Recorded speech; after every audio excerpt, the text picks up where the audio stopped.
Today we're gonna do banana ice cream without added sugar. All you need is 500 milliliters of cream, 400 milliliters of condensed milk, and about 5 to 7 bananas.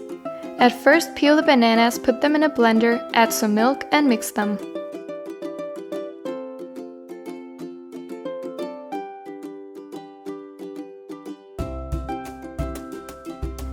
Then put the cream into a bowl and stir it until stiff. Add then the condensed milk, as well as the mixed bananas. Stir it again.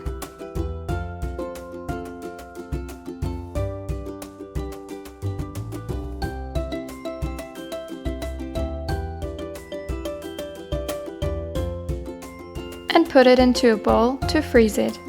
After 46 hours in the freezer, the ice cream will be ready to be served.